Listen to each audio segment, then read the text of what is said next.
this is what we're going to be constructing in this next video. So what we're going to do, we're going to stay the armhole curves. We're going to sew the neck dart. We're going to sew the Donlin wedge. We will sew the side seam, joining the side panel to the front, and then add some fusible interfacing to reinforce the lower pocket areas, and on the left side, the upper pocket. So as you can tell, there's quite a lot of work, so let's get busy. We begin with the body front and the side front by, of course, lifting off the pattern.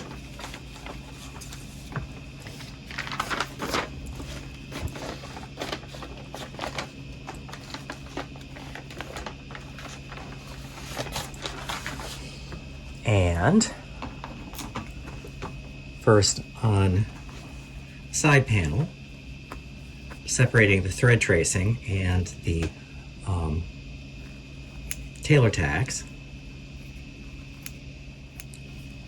So once the side panel is separated, then on the main body piece, we do the same to this.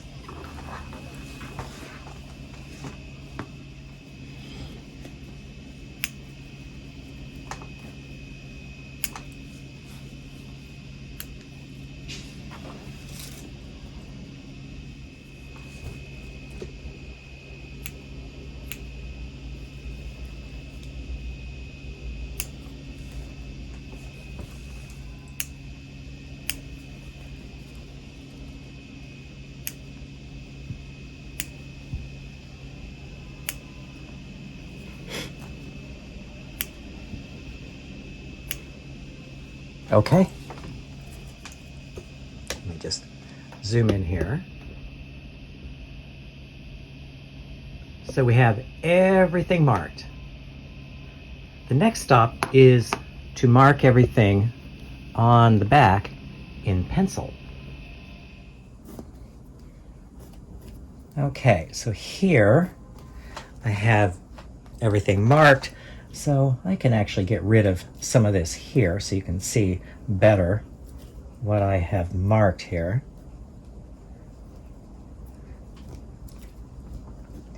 So here, I can mark there, mark there.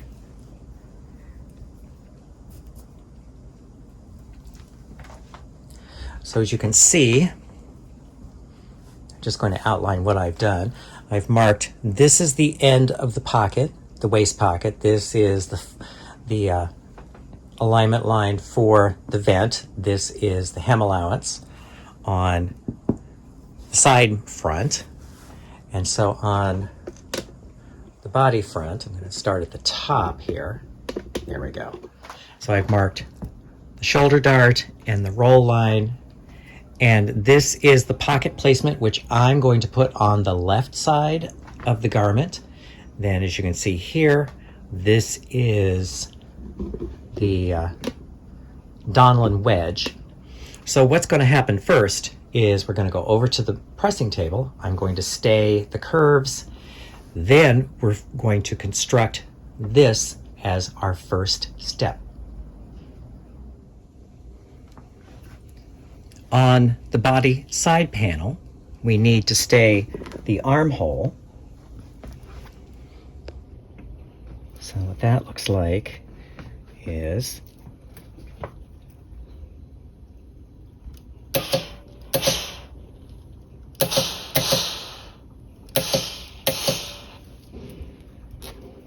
this.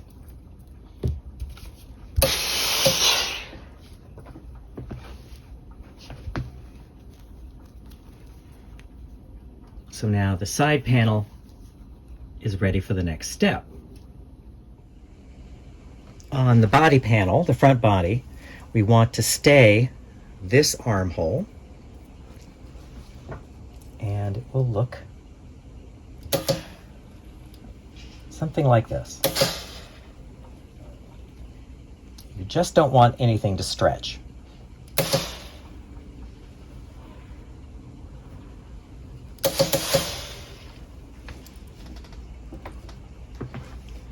So that is the staying. Then we want to sew this dart, and we also want to sew the Donnellan wedge. So now let me just zoom in here because this is just a stay stitch. What you want to do,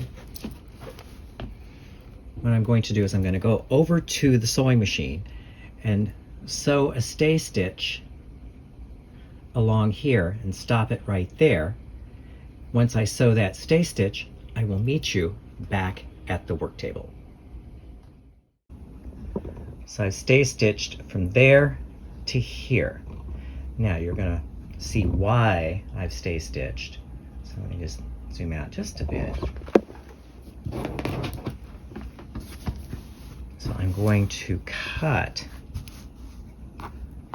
right down the middle between these two lines and over to, I'd say, about 1/8 of an inch or so from this point here. See, what's going to happen is this is all going to pick up, and then these two will eventually match. So let me just turn this around because it's a little easier. Zoom out. Okay. And we get the pins because we want to sew the dart first, then we want to join those two lines that we just cut through. So I like to pin right at the end of the dart. I'm going to match this point here and that point there. So we want those to just sit right on top of each other. Then, pin basting, you want to make sure that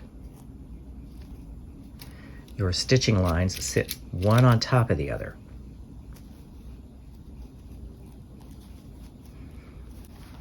Okay, one more. Don't be skimpy with your pins. Okay, so we are going to go over to the machine and we're going to sew from here to here. So I will meet you at the sewing machine.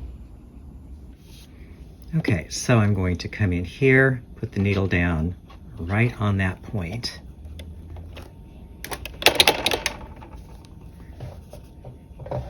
And then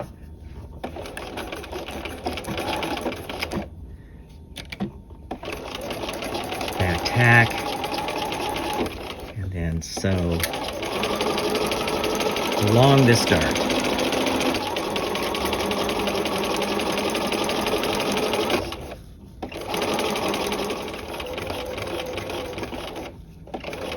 And about 1/4 of an inch from the end of the dart, I like to shorten the stitches down to 0.75. And then you let stitching go off the fabric right at the end of the dart. That way you don't have to back tack and it secures your dart end. So now let me just draw out and show you what I've produced here. I'm going to go back and fix that. So I will fix all of this and meet you at the pressing table. Just to keep me honest, you can see I took that out and restitched it. Isn't it nice to know that I too make mistakes? While I was off camera, I also went ahead and sewed the neck dart because there's really no big news there. It's just a dart. So now pressing.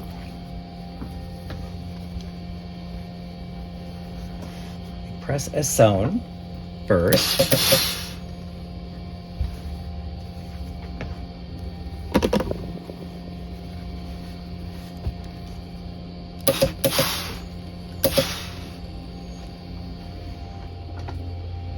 And then with the seam roll,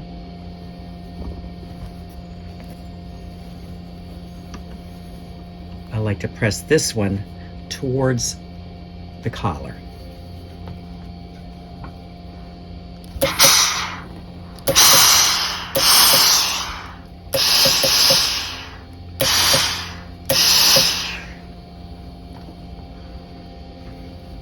So from here, this dart presses towards the center front. So what I'm going to do here is I'm going to start here, start at the end here and press it this way.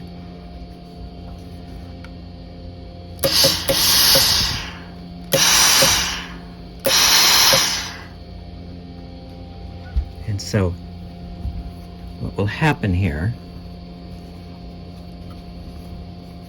when we press everything towards the center front, better.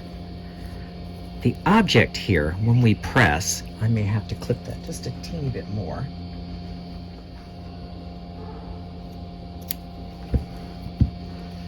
Because when you press this towards the center,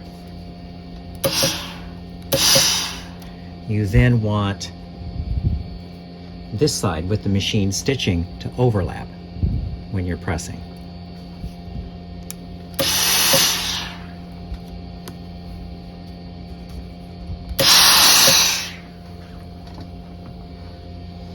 So I'm going to let this cool. So I will come back in a moment. I'm going to stay here at the pressing table for just a moment. So I'll come back in just a moment.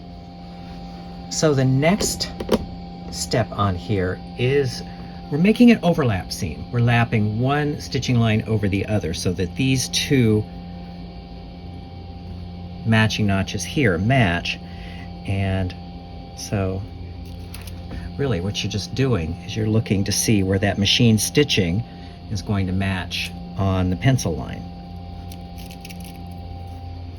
And you just pin and you just keep matching it, and then you can take these out because they've done their job. Get rid of these. And so really, just zoom in a little more here so you can see. You can see there is the stitching line and it's lining up with that pencil line. So there we go.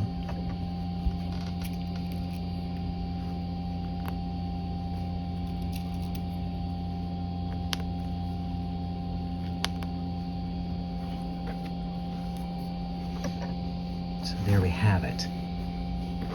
Now the next step, we will go over to the machine to sew these two together. So here we are at the machine, and we're going to sew this with a serpentine stitch. Now the stitch width is 3.5, the length is 0.75. So we want to just go completely over, back and forth over this stitching line. So we're going to just lap the two stitching lines one on top of the other.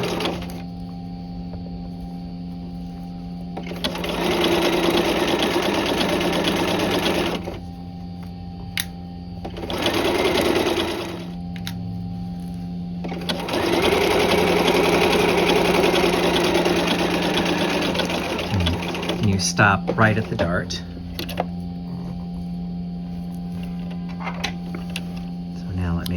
This out of the machine and show you the results. So this is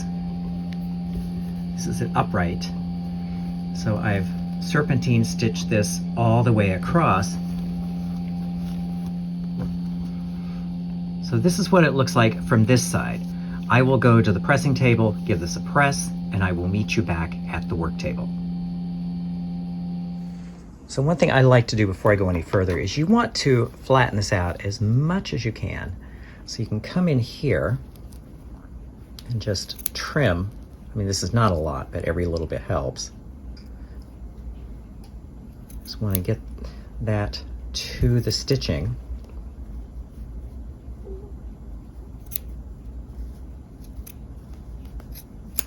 So there's one side, and it doesn't hurt to flip it over and see if we can do the same thing on this side.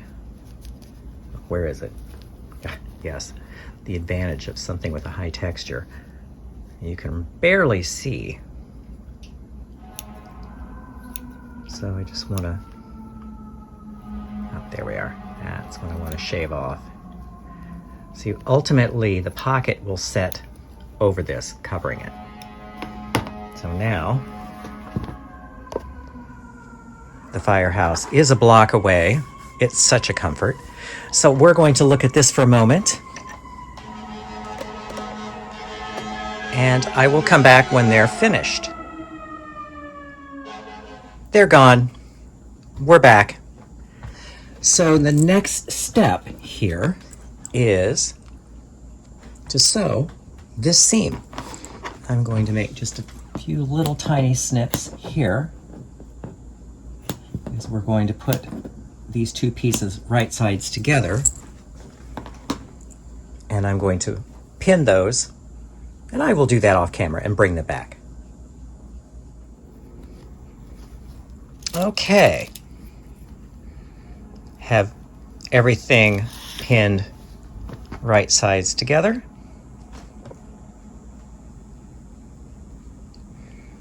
So there's no mystery here. I will take this to the sewing machine, sew it, and I will meet you at the pressing table.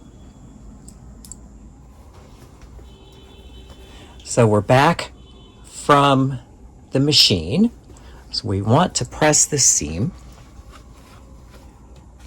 First, press as sewn, and you see you have a little inside curve right there.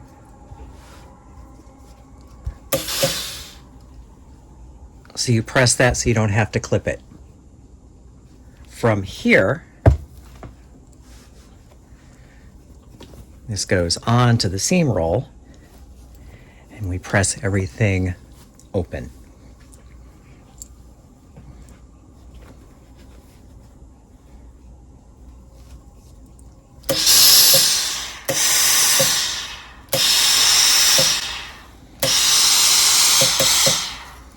Now when you get to this part right here, you want to give that a little extra lean in when you're pressing. You want this as flat as you can get it for later.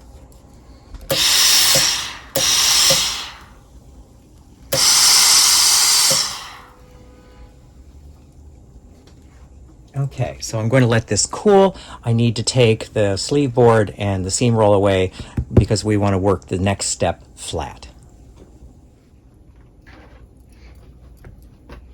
So for this next step, the first thing I want to do is do a little preemptive grading in here. This is just a good habit to get into because you don't want to catch any more in that seam allowance that you need than you need to. So that preemptive grading. Now what I want to do here, because we're going to be setting the pocket across a seam, I like to narrow out the seam allowance because it's going to come across here. Let me just zoom in a little bit on that. There we go. So it's just a good idea to trim that down even to 1/8 of an inch. You don't have to have a lot there. You just want to make sure that you don't catch any more than you have to when you're setting this pocket. Now the pocket comes from here to here. What I have done ahead of time, I have cut some fusible, and this is just a very sheer fusible, and the length of the strip is 1 inch either side of these marks here, and it's 2.5 inches wide. So what I want to do is center this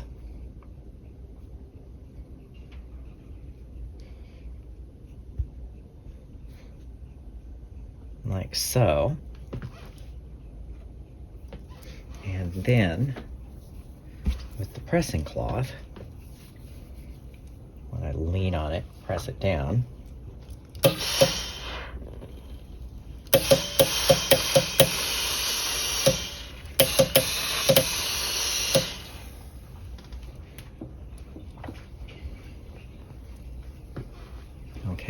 Now you see up.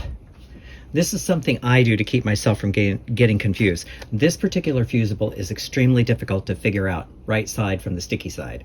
So when I figure out right side, I like to write up, meaning this faces up so the adhesive actually sticks the fusible to the back of the fabric. So this is where the lower pocket is going to be set in. Now I chose to construct the left panel because I want a chest pocket. So now what I've done, I marked these two end marks here, and I'm getting rid of the thread tracing because there we go. Okay, so I have another piece of fusible cut.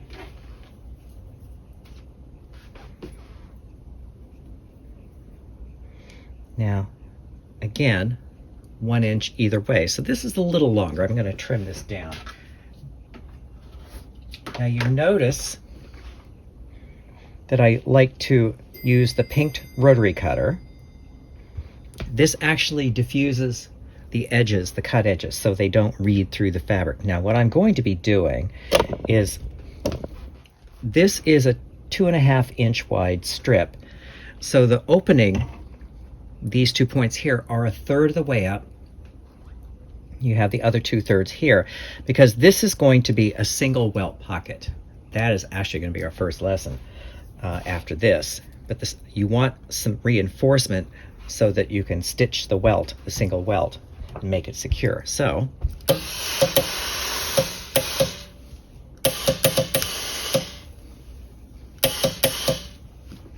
okay, so there we have it. Now let's go back to the work table to recap what we've done. As you can see, I constructed the other half off camera so that I have both fronts sewn at the same time. Now, to recap, what we did first is we stayed the armhole curves, and then I sewed dart, sewed the Donnellan wedge, then sewed the side seam, side panel to front, and then finally added the fusible interfacing for the lower pocket on both sides and the fusible interfacing for the chest pocket on the left. So these are ready for pockets.